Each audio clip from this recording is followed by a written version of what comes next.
femmes vont souvent vouloir savoir pourquoi un homme les a quittées ou pourquoi il a disparu et sont capables de le harceler jusqu'à ce qu'elles obtiennent la réponse ou en tout cas une réponse qui les satisfasse. Bonjour à toutes et à tous. Je suis ravie de vous retrouver pour cette nouvelle vidéo. Si vous ne me connaissez pas encore, je suis Bénédicte Anne, votre love coach depuis 2004. Waouh, déjà. J'accompagne les hommes et les femmes qui ont jusque-là galéré en amour à attirer directement la bonne personne dans la perspective de vivre une relation longue, durable et féconde. Il y a 2 événements importants qui vont avoir lieu bientôt. Le premier, le 21 novembre à 20 h au Café du Pont-Neuf à Paris, sur la thématique du Tantra. C'est une soirée exceptionnelle et je vous suggère vraiment de vous y rendre. Et si vous habitez loin de la région parisienne, vous pouvez nous retrouver en Zoom dimanche 27 novembre à 20 h sur la thématique de la dépendance affective, sexuelle et autres, et surtout comment en sortir. Vous trouverez les liens pour vous inscrire ci-dessous. N'oubliez pas de vous abonner à ma chaîne si ça n'est déjà fait et à cliquer sur la cloche des notifications pour être informé des nouvelles vidéos à venir.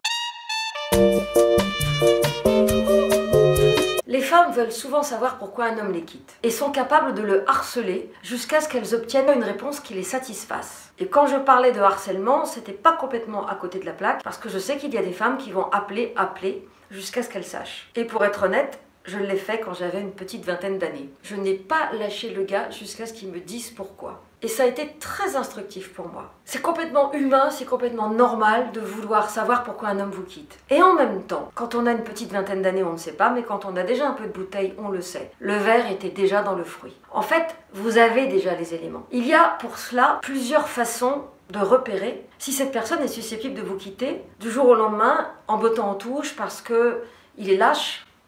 Je vous renvoie à la vidéo sur le sujet, ou parce que c'était implicite peut-être pour lui et pas pour vous. Règle numéro 1, signez le contrat. Dites ce que vous voulez, dites ce que vous ne voulez pas et demandez à l'autre s'il est d'accord. Règle numéro 2, soyez très attentif aux micro-signes, les appels, le temps de réponse, la force de proposition de l'autre, ses réflexions sur ses amis, la façon dont il parle de vous. En parle-t-il déjà? Sa capacité à vouloir faire des choses avec vous, à vouloir vous présenter à son environnement. Soyez très vigilante à sa façon de se comporter et surtout à ce qu'il vous raconte. Et n'hésitez pas à poser des questions quand cela vous semble flou. Comme vous le savez, quand c'est flou, il y a un loup. Règle numéro 2. Ne donnez pas plus que ce que l'autre donne et soyez même plutôt un peu en recul pour l'amener à être plutôt demandeur. Et là, vous allez pouvoir vous rendre compte s'il est demandeur ou pas. S'il n'est pas demandeur, ça veut dire qu'il consent à être avec vous, mais qu'un jour ou l'autre, il se lassera. Et oui. Ça marche dans les 2 sens aussi. Mais là, je m'adressais plutôt aux femmes qui veulent savoir pourquoi un homme les a quittées. Règle numéro 3, tenez compte des conditions de départ de la rencontre. L'autre est-il encore en pleine séparation? A-t-il encore des histoires de liquidation des biens qui n'est pas terminée? Est-ce que l'autre, par hasard, habiterait bizarrement chez un copain ou chez ses parents? Ou dans une coloc à un âge où c'est fini? Est-ce que l'autre est en conflit avec son travail, son ex, son voisinage? Est-ce que l'autre pique des crises, est caractériel? Vous voyez, tous ces éléments-là vont définir le contexte de la rencontre. Et l'enjeu pour vous est de vous demander si vous êtes accueilli dans un cocon très doux ou si c'est déjà très compliqué au départ. Et comme je vous l'ai déjà dit souvent, il est plus facile de ne pas entrer dans une histoire que d'en sortir. Enfin, il faut se poser quand même la bonne question. Si vous réalisez qu'il y a plein de dysfonctionnements dans cette relation, si vous réalisez que l'autre sort d'une histoire, qu'il n'est pas prêt, qu'elle est en procès avec son ex, qu'elle change de travail tous les 6 mois, quand vous réalisez qu'il y a des choses qui dysfonctionnent, pourquoi y allez-vous? Sans doute parce que vous êtes un sauveur ou une sauveuse. Et que c'est complètement naturel pour vous de ramasser les oiseaux blessés, de récupérer les chiens perdus sans collier et de les remettre sur pattes. Sauf que quand ces animaux-là sont remis sur pattes, eh bien, ils reprennent leur liberté. Et vous avez servi de tuteur pour pouvoir aider l'autre à s'en sortir. Ce qui nous amène donc à la seule question qui ait du sens. C'est qu'est-ce qui vous a programmé? Qu'est-ce qui vous a poussé?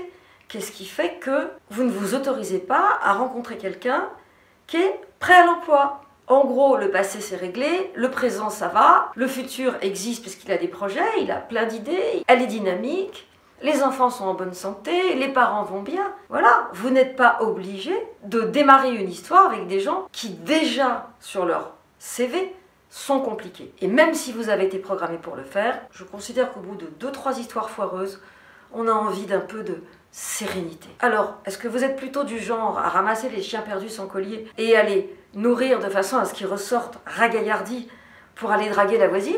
Ou est-ce que vous êtes du style à penser qu'à l'impossible nul n'est tenu et qu'avec vous ce sera différent et que tout va s'arranger? Dites-le moi dans les commentaires. je serai ravie de vous répondre. Merci d'avoir regardé cette vidéo jusqu'au bout, merci de la liker si elle vous a plu, de la partager si vous pensez qu'elle peut plaire à des personnes de votre environnement, et à demain pour une nouvelle vidéo.